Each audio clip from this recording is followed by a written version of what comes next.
I'm glad to have you here. Follow my story until the end and comment the city you're watching from. The call came at 6:47 on a Tuesday morning. I was already awake, nursing my second cup of coffee and watching the snow fall outside my kitchen window in Toronto. The number on my phone showed my brother's name, Jonathan. We hadn't spoken in 3 weeks, not since our last tense visit to Mom's nursing home. Nancy? His voice had that false solemnity that immediately put me on edge. I set down my coffee mug, my hands suddenly unsteady. Something was wrong. Very wrong. I have some difficult news. He continued, his tone shifting to something almost businesslike. Mom passed away last night, peacefully in her sleep. The world tilted. What when I was just planning to visit her today? The funeral is Friday, he cut me off. I've already made the arrangements. Then his voice turned cold. Oh, and Nancy, about Mom's estate. The will is very clear. Everything goes to me. The house in Richmond Hill, the cottage in Muskoka, her investments. All of it. You get nothing. Don't even think about contesting it. Then he hung up. I stood there in my kitchen, staring at the phone in disbelief. My mother. Dead. Just like that. And Jonathan's first priority was to inform me I was getting nothing. Not I'm sorry, not she went peacefully, but a threat not to contest the will. Something was very, very wrong. Let me back up. My name is Nancy Reynolds. I'm 62 years old, a retired elementary school teacher who spent 35 years shaping young minds in the Toronto District School Board. My husband Michael passed away 3 years ago in a car accident on the 401. One moment we were planning our retirement travels, the next I was a widow. We had 2 children. David, 30 years old, is a pediatrician in Vancouver. He has his father's gentle way with people, his calm presence that makes everyone feel safe. Then there's Lisa, 27, an architect here in Toronto. She's got my stubborn streak and Michael's creativity. After Michael died, I threw myself into my grandchildren and staying close to Mom. She'd been my rock through the grief. My brother Jonathan is 4 years younger than me, 58. We grew up close enough sharing secrets and scraped knees in our old house in North York. But as adults, we drifted. Jonathan became a real estate agent, married Jennifer, had 2 kids. On the surface, everything looked fine, but I'd noticed things over the years. Jonathan was always chasing the next big deal, always stretching himself thin financially. His business had rough patches. There were whispered conversations at family dinners about investments that went south, about Jennifer working double shifts as a nurse to keep them afloat. But Jonathan never asked for help. Pride, maybe. Or shame. Our mother, Helen Reynolds, was 83 and had been sharp as a tack her entire life. A retired teacher like me, she could still recite Frost and Dickinson from memory and beat anyone at Scrabble. She lived independently in her home in Richmond Hill until about 4 months ago, when Jonathan convinced her she needed extra help. Mom, he'd said at our last family dinner together, his voice dripping with concern. You're 83. What if you forget to pay a bill? What if something happens and no one knows? Let me be your power of attorney, just to help with the paperwork. I'd felt uneasy then. Mom's doing fine. She doesn't need Nancy. Jonathan had given me that look, the one that said I was being overprotective, that I didn't understand the real world of finances and legal matters. It's just a precaution. Mom agrees, don't you? Mom had patted his hand. It's all right, dear. Jonathan's just trying to help. That's when everything changed. Within 2 weeks of Jonathan getting the POA, Mom was suddenly diagnosed with severe cognitive decline. Jonathan moved her into Maple Grove Care Center, saying she couldn't live alone anymore. When I visited that first time, I was shocked. My vibrant, witty mother sat in a chair by the window, staring vacantly at the parking lot. She didn't recognize me. She barely spoke. When she did, it was confused, fragmented sentences that trailed off into nothing. Is this really possible? I'd asked her Dr. Thomas Whitmore, a silver-haired man with too smooth bedside manner. She was fine a month ago. We had lunch. She was telling me about the book she'd just finished. Dementia can progress very rapidly, in some cases, Mrs. Reynolds, he said, not quite meeting my eyes. The cognitive decline in patients her age can be quite sudden. We see it more often than you'd think. But it didn't sit right with me. The change was too dramatic, too fast. I visited Mom 3 times a week anyway. Even when she didn't know who I was, I'd sit beside her, hold her hand, brush her thinning gray hair. I'd bring her favorite lavender soap from the shop on Queen Street. I'd read her poetry, Dickinson's Hope is the Thing with Feathers, Frost's The Road Not Taken. Sometimes I'd just talk about Lisa's latest project, about David's kids in Vancouver, about the small moments of my days. Jonathan visited too, but less frequently. When he did, he always seemed rushed, always checking his watch, always asking the staff about paperwork, about Mom's accounts, about her medications. Now, standing in my kitchen with Jonathan's words still ringing in my ears, I realized what I'd been too blind to see. This wasn't grief talking. This was greed. My hands were shaking so badly I could barely dial. I called Maple Grove Care Center immediately. "Good morning, Maple Grove. How may I help you?" The receptionist's voice was bright, cheerful. "I'm calling about my mother, Helen Reynolds," I said, trying to keep my voice steady. "I just heard she passed away last night." There was a pause. "I'm sorry, Mrs. Reynolds, Nancy Reynolds. My brother Jonathan just called to tell me our mother died. Let me check our records." I heard typing. Another pause, longer this time. "Ma'am, I don't show any—" "Let me check with the nursing station. Can you hold—" My heart started pounding. The hold music was some tinny version of What a Wonderful World. It felt obscene. "Mrs. Reynolds," a different voice, now older, more authoritative. "This is Nurse Patricia Okonjo. I'm the head nurse on your mother's floor. I'm not sure what information you received, but your mother is fine. She's having breakfast right now in the dining room." The room spun. I sat down heavily on one of my kitchen chairs. "She's alive?" "Yes, ma'am. Is there some confusion? Can you do me a favor?" My voice came out as a whisper. "Don't tell anyone I called, especially not my brother." I hung up and immediately called Lisa. She answered on the second ring, her voice groggy. "Mom, it's barely 7. What's wrong?" "Your uncle just told me Grandma died, but she didn't. She's alive, Lisa.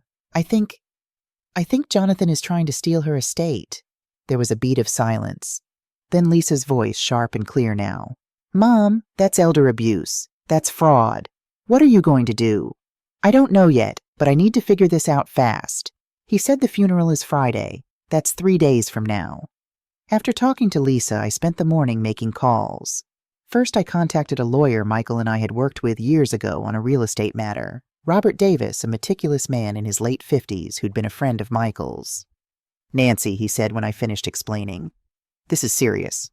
If your brother has power of attorney and is misrepresenting your mother's condition or misappropriating her assets, we're talking about criminal charges.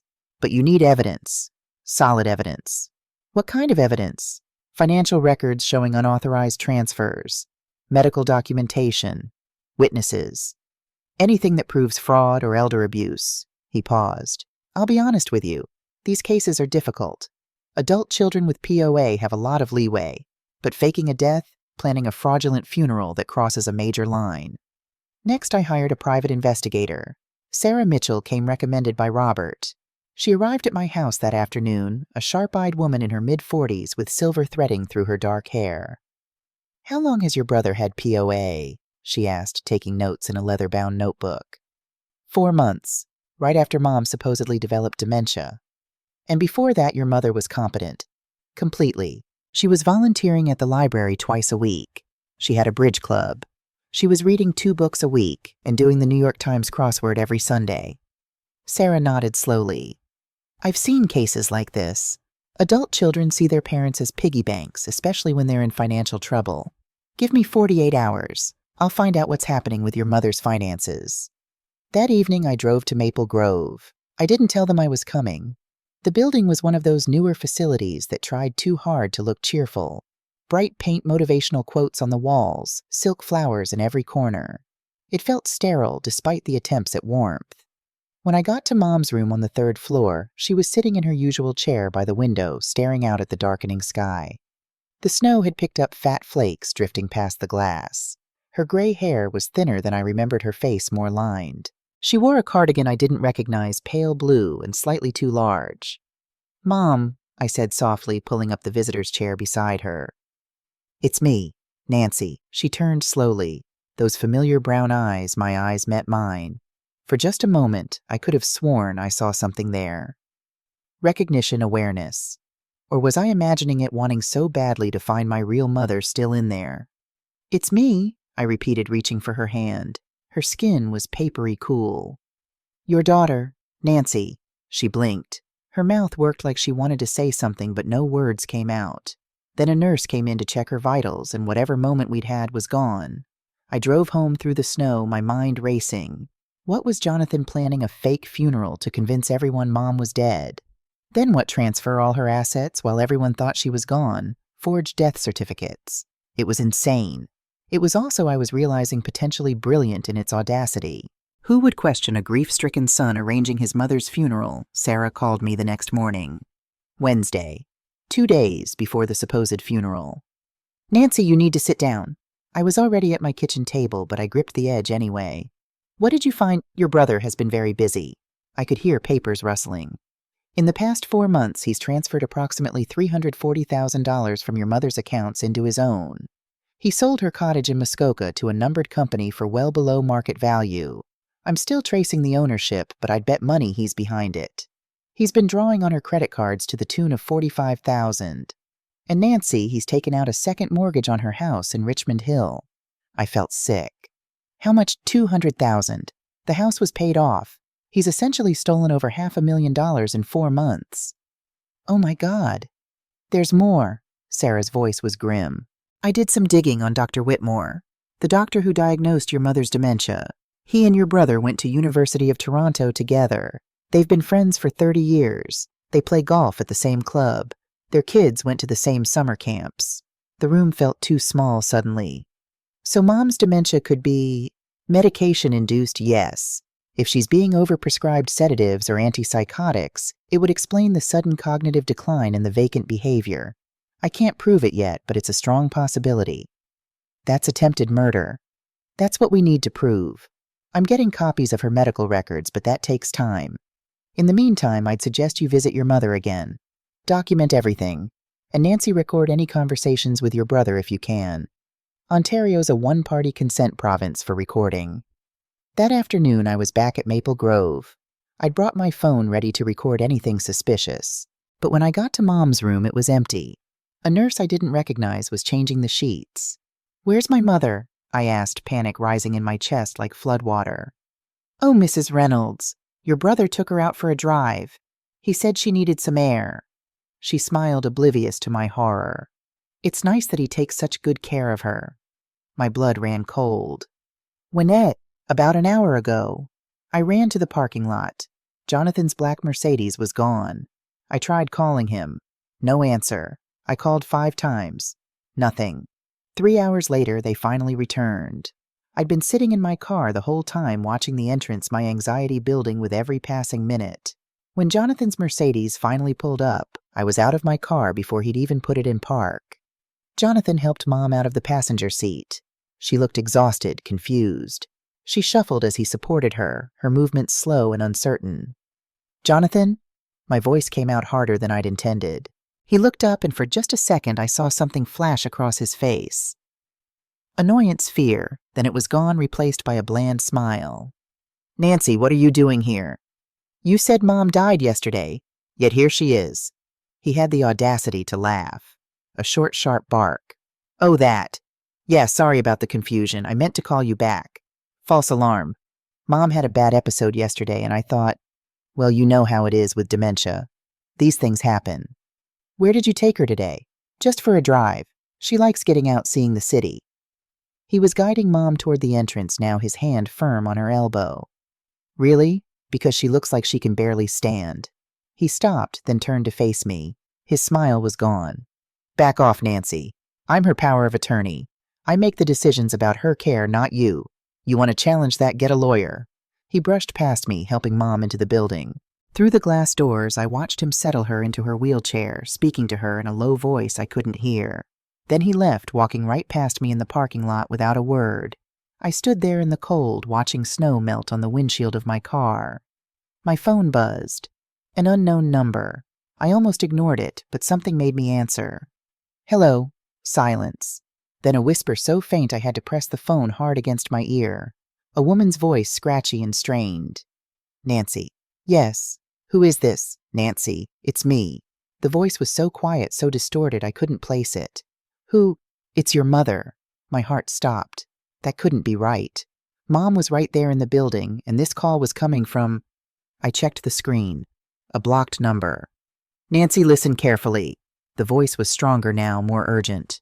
I don't have much time. I need you to come to my room tonight. Late, after 10. Make sure Jonathan isn't here. Mom, is that really? And Nancy, don't tell anyone about this call. Not yet. Promise me. I promise, but the line went dead. I sat in the parking lot for another hour, my mind reeling. That couldn't have been Mom. Mom could barely string 2 words together. She didn't recognize me. She lived in a fog of confusion and medication. And yet, that voice, even whispered and strained, there had been something familiar about it. Something that reminded me of the mother I'd known my whole life. The sharp, clear-minded woman who'd taught me to read, who'd stayed up with me through my first heartbreak, who'd held my hand at Michael's funeral. At 9:30, I drove home, had a quick dinner I barely tasted, then drove back to Maple Grove. I waited in the parking lot until after 10, watching the windows.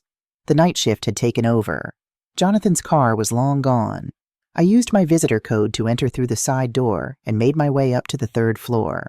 The hallway was quiet, just the soft beep of monitors and the distant sound of a television. Mom's room was at the end of the corridor. I knocked softly. No answer. I pushed the door open. Mom was sitting up in bed, the lights low. When I entered, she turned to look at me. And in that moment, everything I thought I knew shattered. Her eyes were clear, sharp, completely lucid. This wasn't the vacant stare I'd seen for 4 months. This was my mother, the real Helen Reynolds.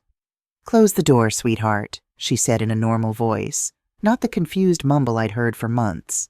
A normal, strong voice, the voice of a woman fully in control of her faculties. I shut the door, my hands shaking. "Mom, what's happening?" My mother, who I'd thought was lost in the fog of dementia, smiled at me. Actually smiled. It was that wry expression I remembered from childhood, the one she'd worn when she caught me and Jonathan sneaking cookies before dinner. "Sit down, Nancy. We need to talk, and we don't have much time." I sat in the chair beside her bed, feeling like the world had tilted on its axis. "Mom, I don't understand. Are you okay?" "The dementia, the diagnosis, I'm fine, sweetheart. I've been fine this whole time." "But you couldn't recognize me. You barely spoke." "How, because I was pretending." The room seemed to spin. "Pretending," she reached over and took my hand. Her grip was firm, steady, nothing like the weak, trembling hands I'd held for months. "Nancy, I'm 83 years old. I've been thinking a lot about mortality lately, about what happens when I'm gone, and I realized I needed to know something." She paused, her eyes searching mine. "I needed to know which of my children would actually take care of me. Not for my money, not for inheritance, but because they loved me. So you faked dementia to test us." When Jonathan suggested becoming my power of attorney, I saw an opportunity. She squeezed my hand. I agreed, but I also consulted my own lawyer, someone Jonathan doesn't know about. Benjamin Parker. I put most of my assets in an irrevocable trust weeks before Jonathan got the POA. The accounts he has access to, I only left enough in them to see what he'd do. I couldn't process this. My mind felt like it was moving through molasses. "Mom, why didn't you tell me?" Her eyes grew sad. "Because I had to test both of you, sweetheart. I had to see who would visit me when I couldn't give them anything back. Who would hold my hand even when I didn't know their name. Who would brush my hair and read me poetry when I couldn't respond." Tears were streaming down my face now. "Of course I came. You're my mother. I love you." "I know that now." Her voice was soft. "And Nancy, you came 3 times a week. Every Tuesday, Thursday, and Saturday. You sat with me. You talked to me. You brought me lavender soap because you remembered it was my favorite, even when I acted like I had no idea who you were. But Jonathan..." The words caught in my throat. "Jonathan failed." She shook her head, and I saw tears in her eyes now, too. "Worse than I ever imagined. Nancy, I've been documenting everything. Every time he came to pressure me to sign papers. Every time he got angry when I played confused. Every time he took something from this room thinking I wouldn't notice." She gestured to a small device hidden in the lamp on her bedside table. "I have it all recorded. Every conversation. Every threat. Sarah, the private investigator I hired, she found out he's stolen over $500,000. $340,000 from the accounts I left accessible," Mom confirmed. I've been letting him dig his own grave. But Nancy, there's more. He told me today during our drive that I was going to have an accident, that I'd pass away peacefully. He wanted me to sign papers first transferring the house, but I refused. Played confused. He's running out of time and he knows it. This is insane. This is dangerous. Mom, we need to call the police right now. No, not yet. She held up a hand. Robert Davis, your lawyer. He's been my lawyer too for the past month. We have a plan. But Nancy, I need you to trust me. Can you do that? I looked at my mother, this remarkable woman who'd orchestrated an elaborate test to find the truth, and I nodded. Always. Over the next 2 days, we set everything up. Robert brought in the police, but quietly. Detective James Morrison, a tired-looking man in his 50s who'd seen every kind of family betrayal, agreed to let Mom's plan play out. Mrs. Reynolds, he said, sitting in Robert's office, what you're describing is elaborate. We'll need airtight evidence. I have 127 hours of audio and video recordings, Mom said calmly. Financial records showing the theft. Medical records, I had my real doctor, Catherine Walsh, document monthly to prove I'm of sound mind. And 3 nurses at Maple Grove who've been helping me maintain the charade. They've kept meticulous notes. Why not just report him 4 months ago? Mom's face was serene. Because then I wouldn't have known the full extent of what he'd do. And more importantly, I wouldn't have known who truly loved me. This wasn't just about catching a thief detective. It was about understanding what my family really is. We installed additional hidden cameras in Mom's room. Tiny things Sarah helped set up no bigger than buttons. We coordinated with the nurses we could trust Patricia Okonjo Maria Santos and Yuki Tanaka. And Mom continued her act, playing the confused, declining patient whenever Jonathan was around. Jonathan came twice more. Thursday morning he brought papers for Mom to sign. Transfer documents for her house.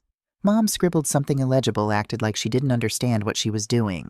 Just sign clearly, Mom, he said, and I heard it all on the recording later.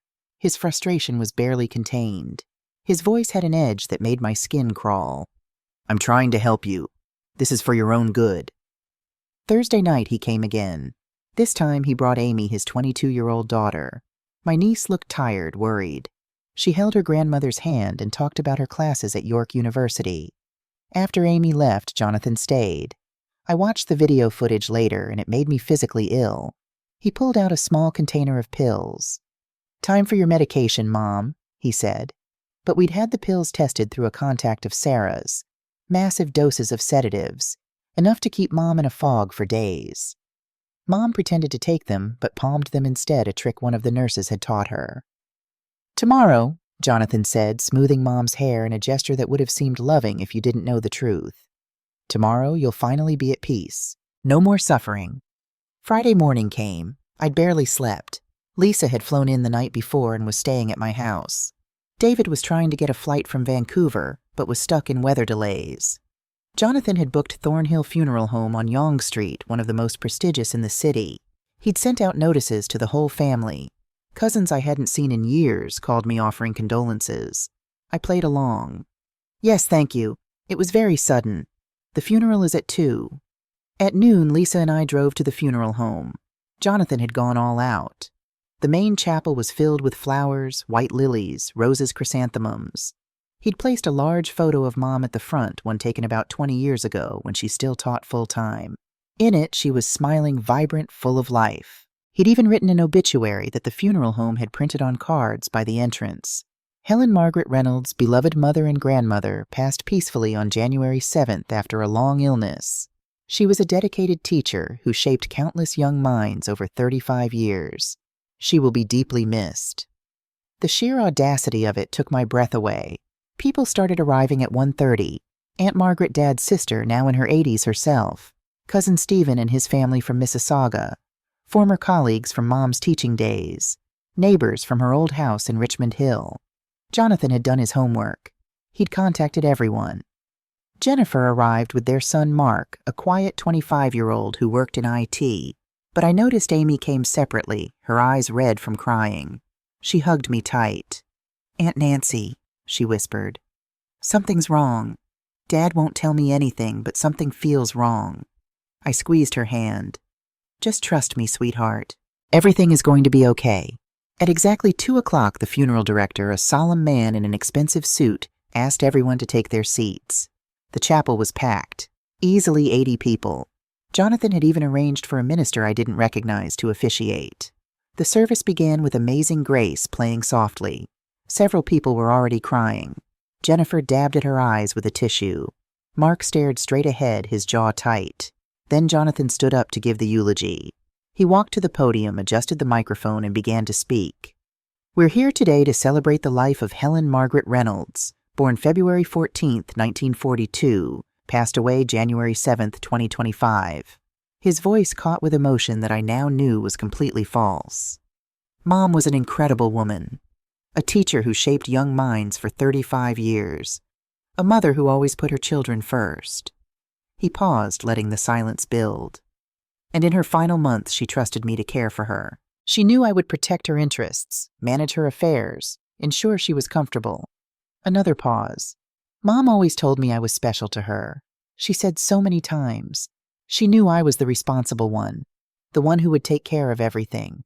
My hands were clenched so tight in my lap that my nails dug into my palms. Lisa put her hand over mine. She wanted me to have her house, Jonathan continued, her cottage, everything she'd worked for, because she trusted me to use it wisely, to take care of the family. I couldn't take it anymore. I stood up. Every head in the room turned. That's interesting, Jonathan, I said loudly, my voice carrying through the chapel. Why don't you tell everyone where Mom really is right now? Confusion rippled through the room like a wave. People turned to each other, whispering. Aunt Margaret clutched her chest. Cousin Stephen half rose from his seat. Jonathan's face went white, then red. Nancy, sit down. This isn't the time. Where's the body, Jonathan? I took a step toward the aisle. Where's Mom's body? She's being cremated. We discussed this. His voice was tight, controlled, but I could see his hands trembling on the podium. Really, because I called Green Meadows Crematorium this morning. They don't have her. In fact, they have no record of receiving any body from Maple Grove Care Center. Jennifer stood up. Nancy, you're clearly in shock. I need to what? Sit quietly while my brother commits fraud. I looked around the room at all the confused, concerned faces. My mother isn't dead. She's alive. This entire funeral is a lie. That's insane, Jonathan said, but his voice cracked. Mom died. I was there. The doctor pronounced her. The doors at the back of the chapel opened. Everyone turned. There, framed in the doorway, backlit by the afternoon sun streaming through the funeral home's windows, stood my mother. She walked slowly, using a walker, but her back was straight. Her eyes were clear and sharp. She wore a simple black dress and her favorite pearl necklace, the one my father had given her on their 40th anniversary. Behind her, 2 police officers in uniform followed at a respectful distance. Someone screamed. I think it was Aunt Margaret. People jumped to their feet. Mark gasped. Amy burst into tears. Mom made her way down the aisle slowly, deliberately. Every eye in the room followed her. The only sound was the soft tap of her walker on the carpeted floor and the gasps and whispers of 80 shocked mourners. When she reached Jonathan, she stopped. They stood face to face, mother and son, accuser and accused. Hello, son, she said clearly, her voice carrying through the silent chapel. I'm not dead, but your inheritance is. Jonathan's mouth opened and closed. No sound came out. His face had gone from red to ashen. He grabbed the podium for support. Mom, he finally managed. You're confused. You're sick. This is a mistake. You need to sit down. I'm not confused, Jonathan. Mom's voice was steady, strong. I've been recording everything for the past 4 months. Every threat, every theft, every time you tried to get me to sign documents transferring my assets to you, every time you drugged me to keep me compliant. She turned to face the assembled crowd. Many of them were crying now. Some in relief, others in shock at the unfolding drama. I'm sorry for deceiving all of you, Mom said, but I had to know the truth. I had to see what my son would do when he thought I was helpless, when he thought no one was watching. Her voice wavered slightly. And what I found broke my heart. One of the police officers stepped forward. He was younger than his partner, maybe early 30s, with kind eyes that had seen too much.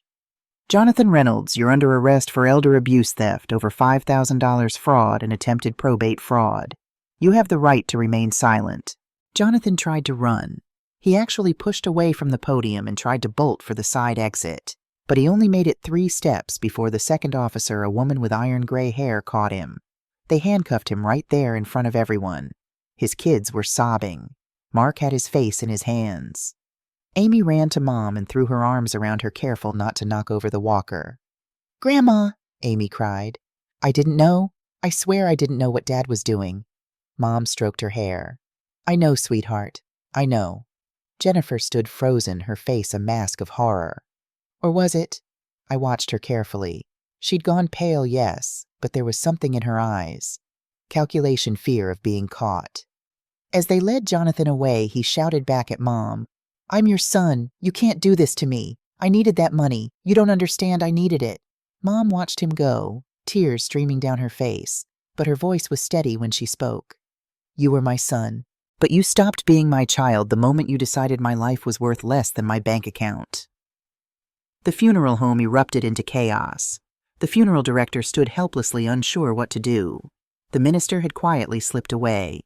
People crowded around Mom, asking if she was all right, if she needed to sit down, what had happened. Detective Morrison, who'd been in the crowd the whole time watching, stepped forward. "Folks, if you could please give Mrs. Reynolds some space. This has been a difficult day for her." Robert Davis appeared at my side. "Nancy, we need to get your mother somewhere quiet. She's exhausted." I looked at Mom. Despite her clear eyes and steady voice, I could see the toll this was taking. Her shoulders had started to droop. Her hand on the walker was trembling slightly. "Let's get you home, Mom," I said softly. She nodded. "Yes, I'd like that." Lisa drove us back to my house in her car while Robert followed in his. We settled Mom in my living room on the couch with pillows propped behind her. I made tea, Earl Grey her favorite, and we sat in the quiet afternoon light filtering through my windows. "Mom," I said finally, "when did you know about Jonathan?" She sipped her tea, gathering her thoughts. 2 years ago. Maybe longer if I'm honest with myself. I just didn't want to see it." "What happened 2 years ago?" "He came to me, asked for $50,000, said he had an investment opportunity that couldn't miss, real estate deal that would triple his money." She smiled sadly. "I gave it to him. No questions asked. He was my son, my baby boy." "Did he pay you back?" "No. 6 months later, I saw a notice from the Ontario Problem Gambling Helpline among his mail at a family dinner. He'd left it on my kitchen counter. That's when I started paying attention. Really paying attention." Lisa sat on the floor at Mom's feet. "What did you see?" "Everything." Mom set down her teacup. The expensive clothes that didn't match his income. The way he and Jennifer would have whispered arguments about money at every family gathering. The fact that their kids didn't know basic things like Amy couldn't afford textbooks, but her father drove a Mercedes. "But you didn't say anything," I said. "What could I say, son? I think you have a gambling problem." He would have denied it. Gotten angry. Cut me out of his life entirely. She looked at me. "Nancy, I've watched enough families destroy themselves over unspoken truths. I wanted proof. I wanted to know exactly who my son had become. So when he suggested the power of attorney, I saw my opportunity." Mom's eyes were distant now, remembering. "I consulted Benjamin Parker, you remember him. He handled your father's estate. I told him what I suspected. We set up the irrevocable trust, moved most of my assets out of Jonathan's reach. Then I agreed to the POA and started pretending to have dementia," Lisa said quietly. "Yes." Mom looked down at her hands. "It was harder than I thought it would be. Sitting there pretending not to know my own daughter. Nancy, every time you came to visit, every time you held my hand and read to me, I wanted to tell you. I wanted to say, I'm here, I'm still here. But I couldn't. Not until I knew everything." We sat in silence for a moment. Then I had to ask, "Mom, what if Jonathan had been innocent? What if he'd actually taken care of your money properly?" She smiled. "Then I would have revealed the truth much sooner. Told him it was a test and that he'd passed. Given him a generous gift and made sure he knew how proud I was." Her smile faded. "But he didn't pass, Nancy. He failed in ways I never imagined possible." $340,000, I said. That's what Sarah found. Plus the mortgage on my house, the sale of the cottage, the credit cards. Mom ticked them off on her fingers. Total value of what he tried to take, just over $600,000. If I'd actually been incapacitated, if I'd really had dementia, he would have left me with nothing. Lisa looked up. Grandma, why did you let it go so far? The fake funeral that was dangerous. What if something had gone wrong? I had safeguards, Mom said. Detective Morrison knew the plan. Robert was monitoring everything. 3 nurses at Maple Grove were watching out for me, Patricia, Maria, and Yuki. They're good women, underpaid and overworked, but they have integrity. She paused. And I needed the fake funeral. I needed proof of intent.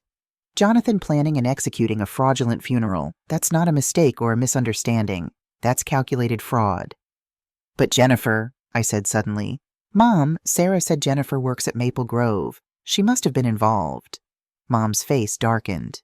Yes, I suspected that early on.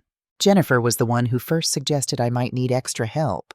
She'd bring up memory lapses I never had. Tell Jonathan I'd called her by the wrong name, which wasn't true. She was building a case for incompetence. She's a nurse, Lisa said. She would know how to fake symptoms, how to make you seem worse than you were. Exactly. Mom looked at me. Nancy, tomorrow the police are going to arrest Jennifer too. They're building the case now, but they wanted Jonathan first. That evening, Amy came to my house. She stood on my doorstep, her eyes swollen from crying, clutching a folder to her chest. Aunt Nancy, can I come in? I pulled her into a hug. Of course, sweetheart. We sat at my kitchen table.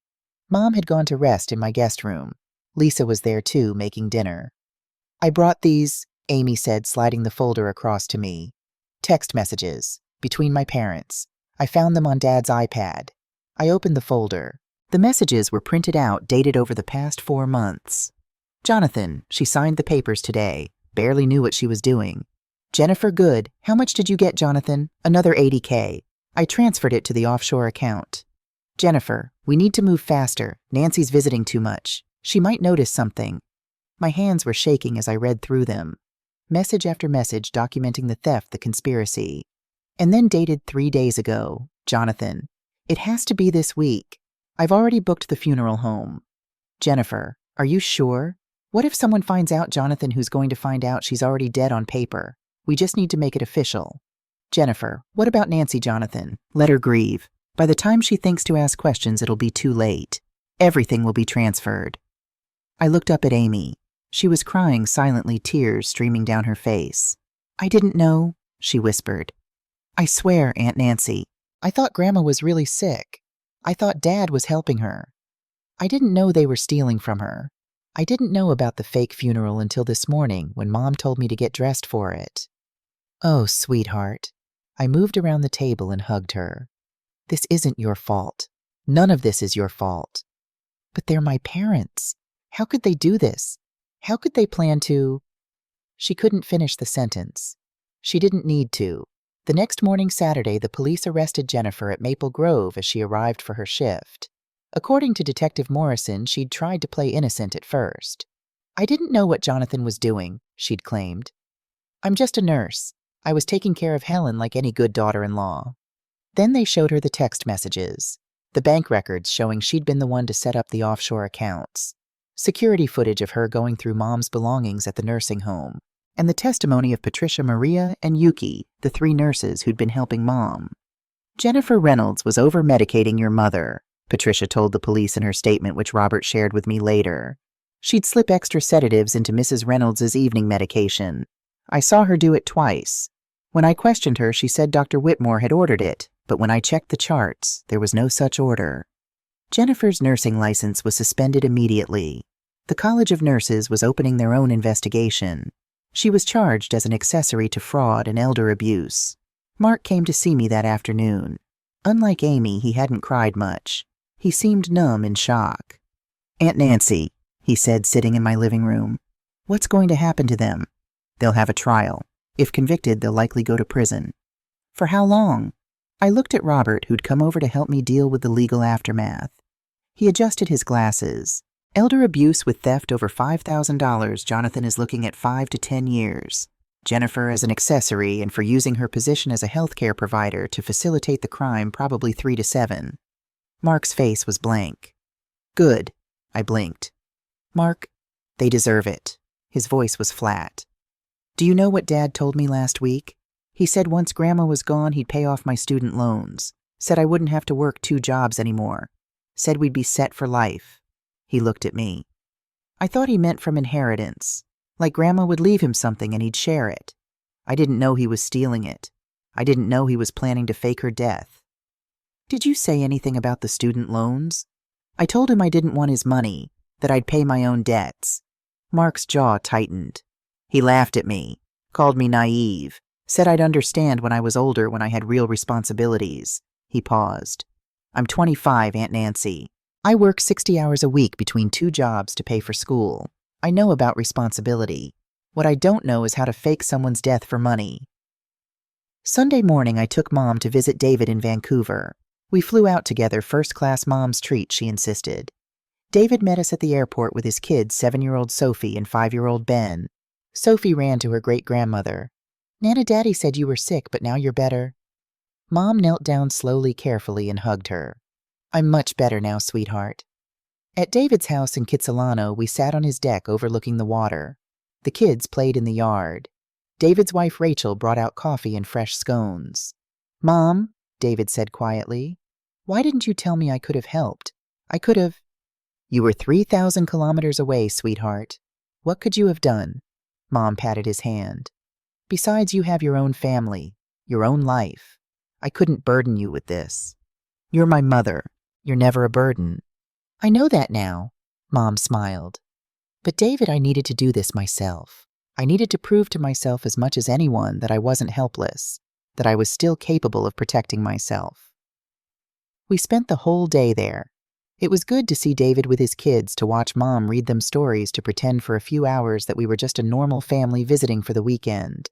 But that evening, as we sat on the deck after the kids had gone to bed, David asked the question I'd been dreading. What happens now with Jonathan? He goes to trial, I said. Robert says it could be 6 months before it actually happens. There's a lot of evidence to process. Will you have to testify? Probably. So will Mom, and the nurses, and Amy, since she found those text messages. David was quiet for a long moment. I can't believe he did this. I mean, Jonathan was always money-focused, status-conscious, but this planning to fake Mom's death. People do terrible things when they're desperate, Mom said softly. He wasn't desperate, I said, surprised by the anger in my voice. He was greedy. There's a difference. We flew back to Toronto Monday morning. When we got to my house, there was a car in the driveway I didn't recognize. A woman got out as we pulled up, mid-40s, professional-looking in a navy blazer. Mrs. Reynolds, Nancy Reynolds, yes. I'm Linda Walsh from CBC News. I was hoping I could talk to you about your brother's arrest. The story of your mother faking dementia to catch her son stealing from her, it's generating a lot of interest. Mom stepped forward. Young lady, I appreciate your interest, but my family and I need privacy right now. I understand, Mrs. Reynolds, but your story could help others. Elder abuse is... I'm aware of how common it is, Mom said firmly. I've lived it, and when I'm ready to share my story publicly, I will, but not today. Linda Walsh handed me a business card.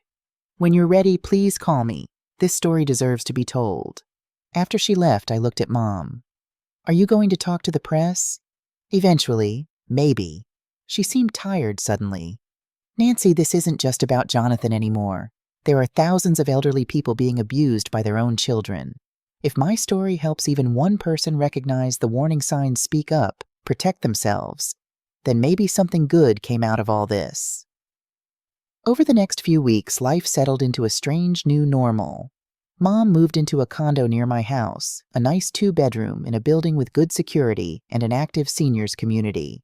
She was done with the big house in Richmond Hill. Too many memories, she said. Too much to maintain. Amy and Mark came to visit often. Amy had moved out of her parents' house and was staying with friends while she figured things out. Mark kept working his 2 jobs, but he seemed lighter somehow, like a weight had been lifted. Aunt Nancy, Amy said one evening as we cooked dinner together in my kitchen, can I ask you something? Of course. Why do you think Dad did it? I mean, I know about the gambling. I know about the debts.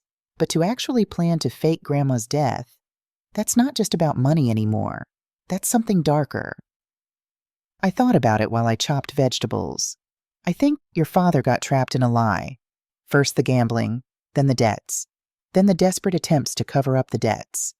Each step seemed justified to him because of the step before. Before he knew it, he'd gone so far down that terrible path that faking Mom's death actually seemed like a solution. That's not an excuse, Amy said fiercely. No, it's not.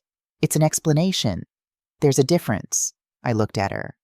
Amy, you can understand how someone made their choices without forgiving them for it. You can have compassion for how they got lost without excusing where they ended up. She was quiet for a moment. Do you think he'll ever be sorry? Really sorry? I don't know, sweetheart. I hope so, but that's something he has to figure out for himself. 6 weeks after the arrest, Robert called me. Nancy Jonathan wants to see you. He's requested a meeting at the detention center. My stomach churned. I don't know if I can face him. You don't have to, but he says he has something to tell you. Something about your mother. That got my attention. What about her? He wouldn't say, just that it's important. I talked to Mom about it that evening. We were having dinner at her new condo, just the two of us. Do you want me to go with you? She asked. No. If there's something he needs to say about you, I should hear it first. Decide if you need to know. The next day, I drove to the Toronto South Detention Center. The building was gray institutional. Inside it was all fluorescent lights and beige walls and the smell of industrial cleaner. They brought Jonathan into the visitor's room. He looked terrible. He'd lost weight. His hair was grayer than I remembered. His orange jumpsuit hung loose on his frame. Nancy, his voice cracked. Thank you for coming. I sat across from him, separated by plexiglass. I picked up the phone on my side. He picked up his. What do you want, Jonathan? I need to tell you something about Mom. He took a breath. She's sick, really sick. Terminal. My heart stopped. What said? That's why I did it. Why I took the money. His words came fast now, desperate. 2 years ago, Mom was diagnosed with pancreatic cancer. Stage 4. The doctors gave her 6 months. She didn't want anyone to know. She swore me to secrecy. Said she wanted to live her last days normally. I felt cold all over. You're lying. I'm not. Call her doctor. Dr. Catherine Walsh. She'll confirm it. He leaned forward. Nancy, I took the money for her treatments. Experimental treatments insurance wouldn't cover. I bankrupted myself trying to save her. The gambling that was before, but I stopped. I stopped 2 years ago when she got diagnosed. Everything I did after that was for her. Then why the fake funeral? Why pretend she died? Because she was supposed to be dead already, the treatments worked better than anyone expected. She's been in remission for 6 months, but I'd already taken the money for treatments that were supposed to cost twice what they did. I was trying to return it, but I'd made investments trying to grow the money back, and they failed. I panicked. Tears were streaming down his face now. I'm not a thief, Nancy. I'm not a monster. I was trying to save our mother's life. I stood up. Nancy, please. I hung up the phone and walked out. I drove straight to Dr. Catherine Walsh's office. I didn't call. I just showed up and refused to leave until she saw me. Mrs. Reynolds, she said, closing her office door behind us. I assume this is about your brother's claims. Is my mother dying? Dr. Walsh sat down at her desk. Your mother was diagnosed with early-stage pancreatic cancer 2 years ago, yes. But it wasn't stage 4. It was stage 1, highly treatable. We did surgery. She had chemotherapy. She's been cancer-free for 18 months. I felt like I'd been punched. So, Jonathan, your brother was involved in her medical care, yes, but the treatments were covered by her insurance. There were no experimental procedures, no secret battle for her life. Dr. Walsh's face was stern. Mrs. Reynolds, your brother is attempting to rewrite history, to make himself a hero instead of a criminal. I told Mom that evening. We sat in her living room, tea cooling on the coffee table between us. I'm sorry you had to hear that, she said quietly. About the cancer. Why didn't you tell me? Because I didn't want you to worry. It was early stage, the prognosis was good, and I was right, I beat it. She reached for my hand. Nancy Jonathan knows about it because he drove me to a few appointments when you were dealing with Michael's estate. That's all. He had no special role. He didn't pay for anything. He's trying to justify the unjustifiable. He looked me in the eye and lied. Yes, that's what people do when they've run out of truth. Mom squeezed my hand. Nancy, your brother is in a hole so deep he can't see light anymore. He'll say anything, believe anything that makes him not the villain of his own story. Do you think he'll ever accept what he did? I don't know. Maybe prison will give him time to reflect. Maybe it won't.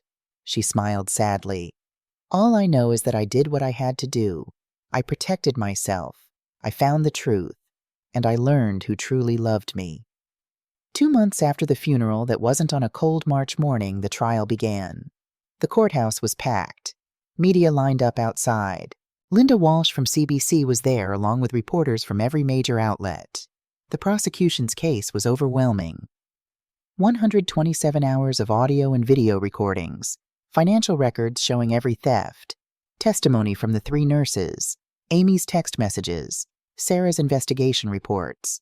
Jonathan's lawyer tried to argue diminished capacity due to stress, tried to paint him as a desperate man making bad choices under pressure, tried to bring up the cancer as a mitigating factor. The judge wasn't buying it. Mr. Reynolds, Judge Patricia Thornton said, looking at Jonathan over her glasses, you had resources, you had education, you had options. What you didn't have was integrity.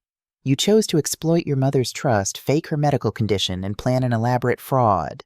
These weren't snap decisions made under stress. This was a sustained campaign of abuse over 4 months. Jonathan was sentenced to 8 years in prison. Jennifer got 5. Both were ordered to repay the stolen money plus damages. Dr. Thomas Whitmore, the doctor who diagnosed Mom's dementia, received a 1-year suspension in community service. The investigation found he'd been negligent in his diagnosis, but not deliberately complicit. Jonathan had lied to him too, apparently. Another victim of my brother's web of deception. After the sentencing, Mom, Lisa, David, Amy, Mark, and I went to a quiet restaurant near the courthouse. We ordered wine. We toasted to justice, to family, to new beginnings. Grandma, Amy said quietly, can I ask you something? Of course, sweetheart. Do you regret it? The way you tested Dad and Aunt Nancy? Mom was quiet for a long moment. I regret that it was necessary. I regret that my own son could do what he did. But Amy, I don't regret finding out the truth. I'm 83 years old. I had to know who would love me when I had nothing left to give. She looked at me. Nancy came 3 times a week. She brought me lavender soap and read me poetry. She brushed my hair and held my hand. She loved me when she thought I couldn't love her back. That's what family does. Real family. What about Dad? Amy's voice was small. Is he still family? Blood doesn't make you family, sweetheart. Love does, choice does, showing up does. Mom reached across the table and took Amy's hand.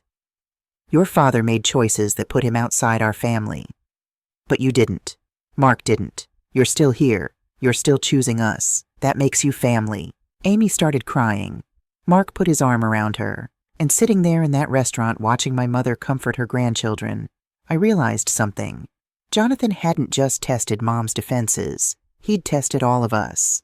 And we'd passed.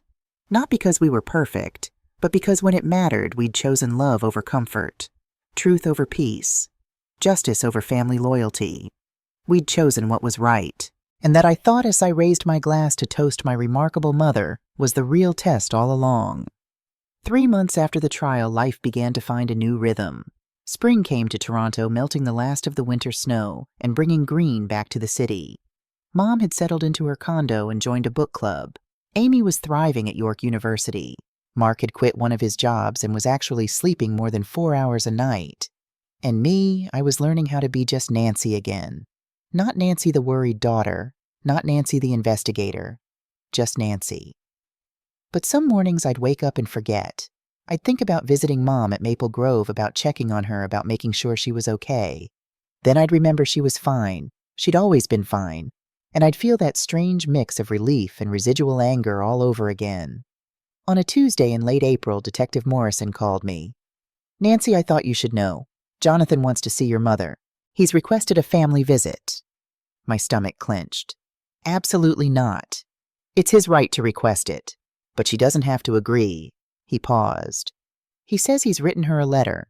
Do you want me to screen it first? Yes, please. The letter arrived 2 days later, forwarded through Robert's office.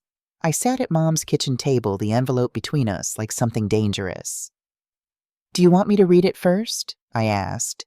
Mom shook her head. We'll read it together. I opened it carefully. Jonathan's handwriting was shaky, not like his usual confident scrawl. Dear Mom, I don't expect you to forgive me. I don't expect you to even read this. But I need to write it anyway. Every night in here I dream about when I was 8 years old. Remember when I broke Dad's favorite fishing rod? I was so scared to tell you. But you sat me down and said, Jonathan, mistakes happen, but lying about them makes it worse. Always tell the truth, even when it's hard. I forgot that lesson somewhere along the way. You asked me once during one of my visits when you were sick why I never told you I loved you anymore. I pretended not to hear you. The truth is, I didn't think I had the right. Not when I was stealing from you. Not when I was lying to your face. I want you to know I started gambling because I was terrified. Terrified of being a failure. Terrified that everyone would see I wasn't as successful as I pretended to be. Each bet was supposed to be the one that fixed everything. Each loss made the next bet feel even more necessary. When you got sick, really sick with the cancer, I thought God was punishing me. For the gambling. For the debts. For being a terrible son. I drove you to those appointments and I thought, this is my fault somehow. Then you got better. And I thought maybe I'd been given a second chance. But by then I'd already stolen so much. I'd already lied so much. The hole was so deep I couldn't see how to climb out. The funeral wasn't about the money anymore. It was about making all my lies true. If you were really gone, then all the things I'd done to prepare for you being gone would make sense. It's insane, I know. But that's where my head was. Nancy told me about your test. How you were pretending the whole time. How you were watching me fail every single day. I was angry at first. I thought, how could you do that to me, your own son? But I've had time to think. You weren't doing it to me. You were protecting yourself from me. Because I'd already shown you who I'd become. Amy came to see me last week. She told me she's living with Nancy now, that you paid for her tuition, that she wants to be a nurse, but the kind who actually helps people, not the kind her mother was. She said, Dad, Grandma didn't destroy our family. You did. She just made sure everyone could see it. She's right. Mom, I don't know how to be sorry enough for what I did. I don't know how to make this right. I'm in prison and I deserve to be here. But before you write me off completely, I need you to know you were right to test me. I'm glad you did. Because if you hadn't, I would have destroyed you, and I would have spent the rest of my life telling myself it was justified. At least now I have to face what I am, who I became. I'm not asking for forgiveness. I'm not asking for anything. I just wanted you to know that your son, the real one, the 8-year-old who cried when he broke that fishing rod, he's still in here somewhere. I'm trying to find him again. I love you. I should have said it more when I had the chance. Jonathan, Mom set the letter down carefully. Her hands were steady, but tears were streaming down her face. Nancy, she said quietly, I need to think about this. Over the next week, Mom was quieter than usual. She'd stare out her window at the Toronto skyline. She'd pick up books and put them down without reading. I knew she was wrestling with something big. Finally, on a Sunday afternoon, she called me. I want to see him. Mom, are you sure? No, but I need to. The following Tuesday, I drove Mom to the detention center. Detective Morrison had arranged a private room, not the plexiglass booths, but an actual room where they could sit across from each other at a table. Do you want me to come in with you? I asked as we sat in the parking lot. No, sweetheart. This is between me and my son. I waited in the visitor's lounge for an hour. When Mom finally emerged, she looked exhausted, but somehow lighter. What happened? I asked as we drove home. We talked. Really talked. For the first time in maybe 30 years. She stared out the window. He's broken Nancy. Completely broken. Prison hasn't made him hard. It's made him small. He cried. Apologized for things I'd forgotten about. Asked about Amy and Mark. What did you say? I told him the truth. That Amy is thriving without him. That Mark is healthier without the weight of his parents' expectations. That they're building lives based on integrity, not deception. She turned to look at me. And I told him that I forgive him. I almost swerved. You what? I forgive him. Not because what he did was okay, Not because I'm going to have a relationship with him, but because carrying that anger was making me sick. She smiled sadly. Nancy, forgiveness isn't for him. It's for me. I'm 83 years old. I don't have time to waste on bitterness. Does that mean you'll visit him again? No. I told him that too. I forgive him, but I'm not his mother anymore. Not in the way that matters. He made choices that severed that bond. Forgiveness doesn't mean pretending those choices didn't happen. That conversation with Mom changed something in me. I'd been carrying rage for months at Jonathan and Jennifer at the whole situation. But watching Mom let it go, I realized I didn't want to carry it anymore either. The next week, I went to see Jennifer. She was in the women's section of the detention center looking as broken as Jonathan had. Her nursing scrubs had been replaced with orange. Her usually perfect hair was pulled back in a messy ponytail. "Nancy," she said when they brought her in, "I didn't think you'd come. I didn't think I would either." We sat in silence for a moment. Then Jennifer spoke.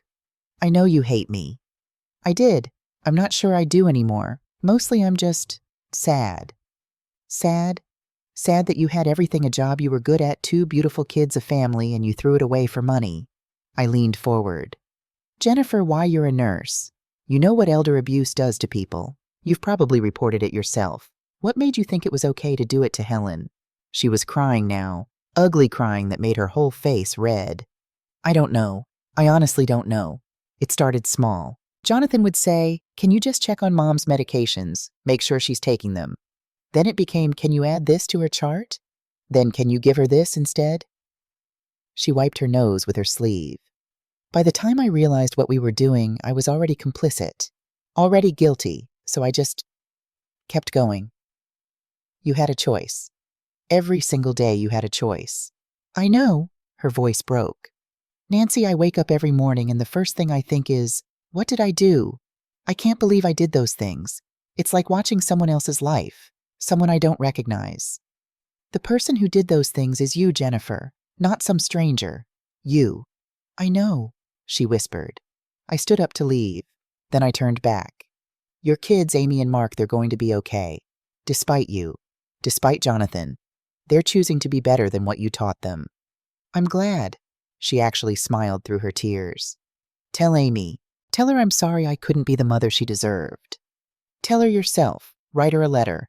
Give her the chance to decide if she wants to hear from you." Spring turned to summer. Amy moved into Mom's spare bedroom for a few months while she saved money. The two of them would stay up late, talking and laughing. Sometimes I'd come over and find them watching old movies, sharing popcorn, looking like any grandmother and granddaughter. One evening, Amy showed me a letter. "Mom wrote to me. Are you going to write back? I don't know. Part of me wants to. Part of me thinks she doesn't deserve it." She looked at me with those young, uncertain eyes. "What should I do?" "I can't answer that for you, sweetheart. But I can tell you this, forgiveness is a gift you give yourself, not them. Whether you have a relationship with your mother again is separate from whether you forgive her. You can forgive and still maintain boundaries. You can heal without letting her back into your life." Amy nodded slowly. I think I need more time." "Then take it. You have all the time in the world." In August, something unexpected happened. Linda Walsh from CBC called me again. "Nancy, I know your mother didn't want to talk to press before, but we've been commissioned to do a documentary on elder abuse. We'd love to include your family's story, with your permission, of course." I talked to Mom about it. She was quiet for a long time. Then she said, "Yes, let's do it." The documentary took 3 months to film. They interviewed Mom, Melissa, David, Amy, Mark. They talked to Detective Morrison, Robert Davis, Sarah Mitchell, even Patricia Maria and Yuki from Maple Grove. They didn't sensationalize it. They didn't make Mom a hero or Jonathan a monster. They just told the truth. An elderly woman facing the reality of aging decided to test the people who claimed to love her. And in doing so, she uncovered a plot that would have left her penniless and alone. The documentary aired in November. It was called The Final Test. Within days, it had been viewed millions of times. Mom started getting letters, hundreds of them, from people sharing their own stories. Adult children who'd stolen from elderly parents who were too afraid to report abuse. Families torn apart by greed and betrayal. But also stories of hope. People who'd recognized the warning signs and gotten help. Families who'd had honest conversations about power of attorney and finances. Communities that had set up support systems for vulnerable seniors. One letter in particular stood out. It was from a woman in Vancouver named Margaret Chen, 79 years old. Dear Mrs. Reynolds, I watched your story with tears streaming down my face. My son has been my power of attorney for 2 years. Recently, I noticed money missing from my accounts. Bills being paid late. Him being evasive when I ask questions. Before I saw your documentary, I was going to stay quiet. I didn't want to believe my own child would steal from me. I didn't want to tear apart my family. But your story gave me courage. I called a lawyer. I had him investigate. My son had taken over $100,000. When confronted, he broke down and admitted everything. He has a drug problem he's been hiding for years. Because of you, I protected myself before it was too late. We're getting my son help, real help in rehab, and I've transferred my assets to a trust managed by a professional. My son is angry now, but maybe someday he'll understand I saved him from becoming like your Jonathan. Thank you for being brave enough to share your story. You saved me. And maybe you saved my son too, in a way. With deepest gratitude, Margaret Mom read that letter over and over. Then she called Linda Walsh. I want to do more. Speaking events, workshops, whatever helps people. By December, Mom had spoken at 12 different events. She'd helped establish the Helen Reynolds Elder Protection Fund using the money Jonathan had been ordered to repay. The fund provided free legal assistance to seniors fighting financial abuse cases and funded educational programs about power of attorney responsibilities. On Christmas Eve, we gathered at Mom's condo. Me, Lisa David, and his family, Amy Mark. Even Robert Davis and Sarah Mitchell joined us. We were a strange patchwork family bound not by blood, but by what we'd survived together. After dinner, as we sat around Mom's living room with mugs of hot cider, Amy asked a question. Grandma, if you could go back, would you still do the test, knowing how it would turn out? Mom thought carefully. Yes, because Amy, I learned something more important than who would steal from me. I learned who would love me when I couldn't love them back. Nancy came to visit me 3 times a week. She brought me lavender soap and read me poetry. She held my hand and brushed my hair. She loved me when she thought I was gone. She looked around the room. That's what family is.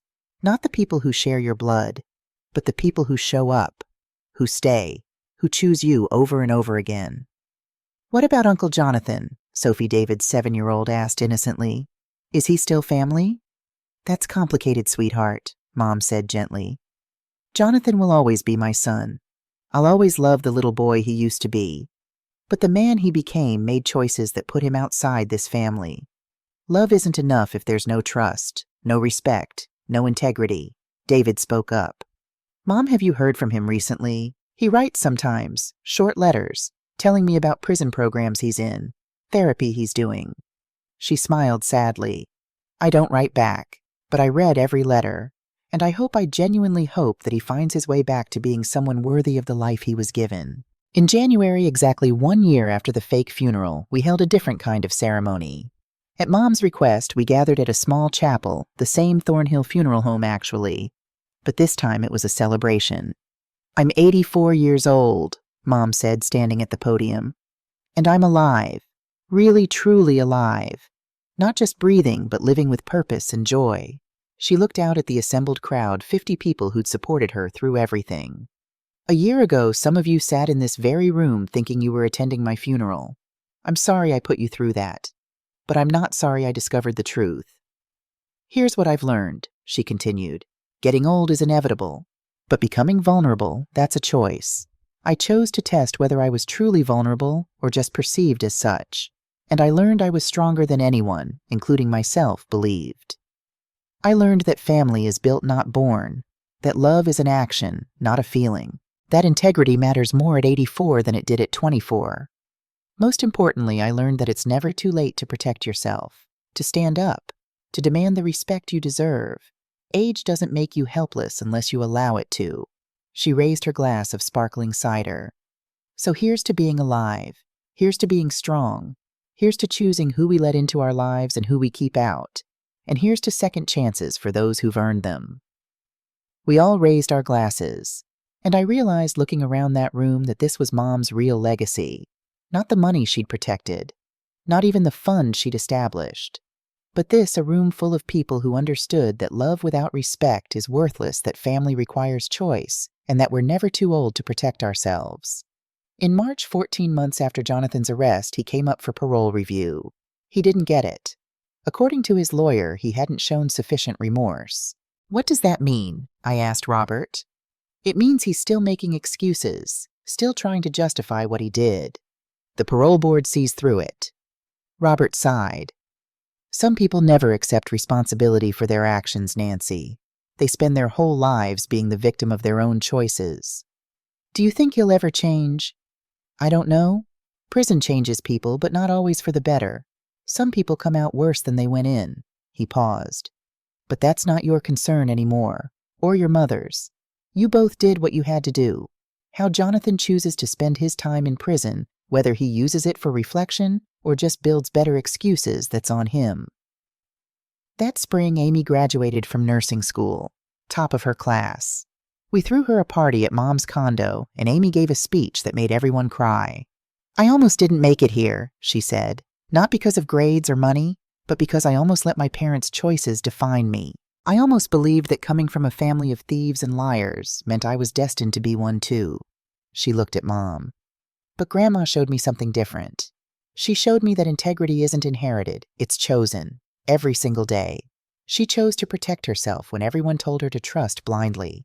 She chose truth over comfortable lies, and she chose to build a new family from the people who proved they deserved to be in it. I'm becoming a nurse not to make up for what my mother did, but because I want to be someone who protects vulnerable people, who sees them as human beings, not opportunities, who remembers that the elderly, the sick, the confused, they're still people, still deserving of dignity and respect. She raised her glass. To Grandma, who taught me that the best revenge is living well, and that the best family is the one you choose. In June, on a warm Tuesday afternoon, I took Mom back to Maple Grove Care Center. Not to visit, she'd never set foot in the building again as a resident, but Patricia had invited her to speak to the staff. We sat in their conference room, 40 nurses and care aides, and Mom told her story. She didn't pull punches. She talked about how Jennifer had over-medicated her, how easy it had been to deceive trained professionals, how systems designed to protect the elderly had failed. But I'm not here to blame you, Mom said. I'm here to ask you to pay attention. If you see something that doesn't seem right, a patient suddenly declining a family member who's too interested in finances, medications that don't match the diagnosis, say something. You might save someone's life. During the Q&A, a young nurse raised her hand. Mrs. Reynolds, do you ever regret testing your children the way you did?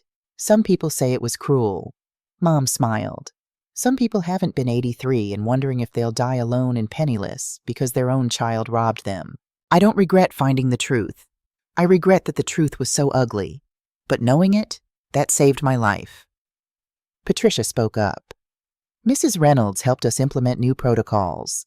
Now we require 2 nurses to verify any medication changes. We have monthly financial literacy workshops for residents. We've created a confidential hotline for residents who suspect abuse. She smiled. Helen didn't just save herself. She's helping us save others. That evening as we drove home, Mom was quiet. I glanced over at her. What are you thinking about? I'm thinking about how much has changed in 18 months. How I went from testing my children to teaching strangers. How something so painful became something meaningful. She looked at me. Nancy, when I die, really die someday, I want you to know I lived my last years exactly as I wanted. On my terms. Surrounded by people who chose to love me. Mom, I'm not being morbid. I'm being grateful. Most people don't get to design their ending. They don't get to choose who stays and who goes. I did, and that's a gift, even if it came wrapped in betrayal and pain. In September, 2 years after Mom's death, we held another family dinner. This time there was someone new at the table, Mark's girlfriend Elena, a sweet woman who worked as a social worker. So you're the famous grandmother, Elena said, shaking Mom's hand. Famous or infamous, depending on who you ask, Mom replied with a grin. Over dinner, Elena asked the question everyone was always too polite to ask. Mrs. Reynolds, do you miss your son? The table went quiet, but Mom didn't flinch. I miss the son I thought I had, the one I raised to be honest and kind. That son, though, he never really existed. Or maybe he did and I lost him somewhere along the way." She paused. "But I don't miss the man Jonathan became. That man hurt me, betrayed me, tried to erase me. So no, I don't miss him. Do you think you'll ever have a relationship with him again?" "I don't know. Right now, no. He's still in prison." Still, from what I hear, not fully accepting what he did. "But in 10 years, 20, if he truly changes, truly becomes someone different," she shrugged. "I'm not closing that door forever, but I'm also not standing at it waiting for him to knock." That winter, I got a call from Linda Walsh again. "Nancy, you're not going to believe this. The final test just won a Canadian Screen Award for Best Social Issues Documentary." Mom attended the ceremony in a gorgeous midnight blue dress. When they announced the win, she stood up with Linda and the production team. The cameras captured her on stage, this 84-year-old woman who'd outsmarted her own son, and the audience gave a standing ovation. In her acceptance speech, Linda said, "This documentary exists because one woman refused to be a victim. Helen Reynolds, thank you for trusting us with your story. And thank you for showing the world that being elderly doesn't mean being powerless." Mom just smiled and waved. Later at the after-party, reporters swarmed her. "Mrs. Reynolds, what would you say to other seniors who suspect they're being abused?" Mom looked directly into the camera. "Document everything. Trust your instincts. Get help. You're not crazy, you're not paranoid, and you're not a burden. You have the right to protect yourself at any age." "Do you have any regrets?" "Only one. I regret that my son made choices that forced me to test him, but I don't regret the test itself. It saved my life." On a cold February morning, 3 years after the fake funeral, I picked up Mom for our weekly breakfast. We went to our favorite diner on Queen Street, the one with the best pancakes in Toronto. As we waited for our food, Mom reached across the table and took my hand. "Nancy, I need to tell you something." My heart jumped. "Are you okay?" "I'm fine. Better than fine." She squeezed my hand. "I'm updating my will. Everything, the trust fund, the condo, the investments, it's all going to you, Lisa, David, Amy, and Mark. Split equally." "Mom, let me finish. I'm also creating a larger endowment for the Elder Protection Fund. $2 million. It'll run in perpetuity, helping people long after I'm gone." She smiled. "That's my real legacy. Not the money itself, but what it can do." "What about Jonathan?" "Jonathan will get nothing. That's stated explicitly in the will. Not out of spite, but as a natural consequence of his choices. He had everything. He chose to throw it away. That doesn't entitle him to a second chance at my expense." Our pancakes arrived, and we ate in comfortable silence. Then Mom said something that stuck with me. "You know what's funny? Jonathan wanted my money so badly, he was willing to fake my death for it. But the real treasure was right in front of him the whole time." "What do you mean? Love, family, trust. The things money can't buy." She took a sip of coffee. "He had all of that. We all did. And he traded it for dollars in an account. What a terrible bargain." That spring, 4 years after everything began, Amy got engaged. To a wonderful man named Daniel, a teacher she'd met through a volunteer program. The wedding was planned for September.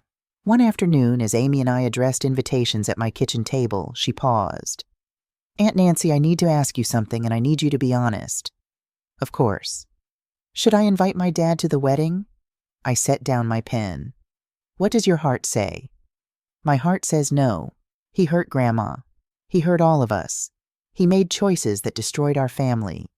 She bit her lip. "But he's still my dad, and part of me feels guilty for cutting him out completely." "Amy, guilt isn't love, and obligation isn't family." "I know. But what if I regret it? What if someday I wish I'd given him a chance?" I thought carefully before answering. "Here's what I know: you can't build a relationship with someone who hasn't done the work to deserve one. Your dad is in prison because of choices he made. He's had 4 years to reflect, to grow, to change. Has he—" Amy shook her head. "He still writes me sometimes. The letters are always the same. I did it for the family. I was trying to help. If only Mom hadn't tested me, everything would have been fine. He still doesn't get it." "Then you have your answer. You're not cutting him out. He cut himself out when he chose theft over integrity. You're just acknowledging that reality." Amy nodded slowly. "Okay, No invitation, but I'll write him a letter, tell him why, give him one more chance to understand. The wedding in September was beautiful. Small, intimate, just 50 people. Mom walked Amy down the aisle since Amy's father was in prison, and her mother was, as Amy put it, dead to me in all the ways that matter. During the reception, Mom gave a toast that brought the whole room to tears. "I'm 85 years old," she said, standing with her champagne glass. "I've been to a lot of weddings in my life. I've seen marriages based on passion, on convenience, on obligation. But the best marriages, the ones that last, are built on choice. You choose each other every single day." She looked at Amy and Daniel. "Amy, you've already learned one of life's hardest lessons, that family is built, not born, that love is an action, not a feeling, and that the people who deserve to be in your life are the ones who prove it through their choices, not their words. Daniel, you're marrying into a family that's been tested by fire. We're stronger for it, but we're also cautious. We protect what we've built. We don't give trust freely anymore. If you're willing to earn it every day, you'll find no more loyal family in the world." To Amy and Daniel, may your marriage be built on choice, honesty, and the courage to protect what you love. 6 months after Amy's wedding in March, Jonathan came up for parole again. This time he got it. 5 years served, 3 years probation. He'd be released in 2 weeks. The news hit all of us hard. "What if he comes here?" Lisa asked at an emergency family meeting at Mom's condo. "He's not allowed to," Robert assured us. "Part of his parole conditions is no contact with your mother unless she initiates it. No contact with any family member unless they consent in writing. He violates that, he goes back to prison." "What about Amy?" Mark asked. "What if he shows up at her place?" "Same rule applies. She's filed a no-contact order. If he comes within 100 meters of her, he's arrested." Mom was quiet through all of this. Finally, she spoke. "I'm not afraid of him. Not anymore. Jonathan isn't dangerous. He's pathetic. And that in some ways is sadder." 2 weeks later, Jonathan was released. According to the lawyer, he moved into a halfway house in Scarborough. He got a job at a call center. He attended mandatory counseling sessions. Amy got a letter from him the day after his release. "Dear Amy, I know I'm not supposed to contact you, but I had to write this one last time. I'm out. I'm free. But I'm not really free, am I? I carry what I did with me every day. Every time someone asks about my family and I have to say I don't have one. Every time I see an elderly person and remember what I did to my own mother. The therapist in prison asked me once, 'What would you say to your 8-year-old self, the boy, before all of this?' I couldn't answer, because that boy would be ashamed of me. I don't expect you to forgive me. I don't expect anything. But I wanted you to know that you were right. What you said to me in prison, you didn't just destroy Grandma. You destroyed yourself. You were right. I hope your wedding was beautiful. I hope you're happy. I hope you build the kind of family I threw away. I'm sorry.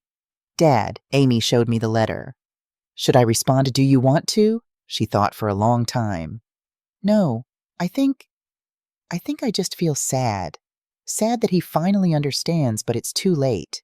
The person who needed to hear his apology was the 22-year-old me who watched him get arrested, who had her whole understanding of family destroyed in one afternoon. That girl needed to hear he was sorry, but she doesn't exist anymore. I've moved on." That summer, 5 years after the fake funeral, Mom published a book. The Final Test: How I Exposed My Son's Elder Abuse. It became an instant bestseller. She donated all the proceeds to the Elder Protection Fund. She did book tours, speaking at libraries and community centers across Canada and the United States. And everywhere she went, people shared their stories. The son who'd stolen his mother's retirement fund. The daughter who'd forged her father's signature on property transfers. The families torn apart by greed. But also stories of prevention. People who'd had honest conversations about POA before it was needed. Families who'd set up checks and balances. Communities that had created support networks. At one event in Florida, an elderly man raised his hand during the Q&A. "Mrs. Reynolds, my son is my POA. After hearing your story, I'm scared. Should I take it away from him?" Mom smiled gently. "Is he giving you reason to be scared, or are you just afraid because of what happened to me?" I don't know. "Then here's what you do. Talk to him. Tell him your concerns. If he's trustworthy, he'll understand and work with you to create safeguards. If he's not, he'll get defensive and angry. Trust your instincts. You raised him. You know him. Listen to what he shows you, not just what he tells you. In December, 6 years after everything began, we gathered for Christmas at my house this time. Mom, Lisa, David and his family, Amy and Daniel, Mark, and Elena, who were now engaged themselves. After dinner, as we sat around the fireplace with mugs of hot chocolate, Sophie, now 13, asked a question. "Great-Grandma, do you think Uncle Jonathan will ever be part of the family again?" Mom looked at her thoughtfully. "That's up to Jonathan, sweetheart. He has to prove he's changed, and proof takes years, not months. Right now, he's still serving his probation, still rebuilding his life. If in 5 years or 10 he's shown through his actions that he's become someone different, then maybe we'll have a conversation." "But you forgave him, right? You said you forgave him." "I did, but forgiveness doesn't mean forgetting. It doesn't mean letting someone back into your life. Forgiveness means I don't carry anger toward him anymore. It means I hope he finds peace. But it doesn't mean I trust him. And family without trust isn't really family at all." On a quiet Tuesday in January, 7 years after the day Jonathan called to tell me Mom was dead, I took Mom back to Thornhill Funeral Home. Not for another event, just to visit. We stood in the chapel where it had all happened, where Jonathan had given his fake eulogy, where Mom had walked in alive and strong and changed everything. "You know what's strange?" Mom said. "This room, this moment, it's when I truly came alive. Not the day I was born, not even the day I married your father, but the day I stood up for myself in front of everyone I loved. Do you ever wonder what would have happened if you hadn't tested Jonathan, if you'd just trusted him? Every day." She sat down in one of the pews. "I'd be broke, probably in a state-run facility with no way to pay for care, maybe dead if he'd gotten desperate enough. I wouldn't have my condo, my independence, my purpose. The Elder Protection Fund wouldn't exist. All those people we've helped, they'd still be suffering in silence." She looked at me. "Nancy, I'm 86 years old. I've lived through a depression, a world war, the death of my husband, and the betrayal of my son. And you know what, I'm happy. Really genuinely happy. Because I chose who gets to be in my life. I chose dignity over blood. I chose truth over comfort. Do you think you'll write a second book? Maybe.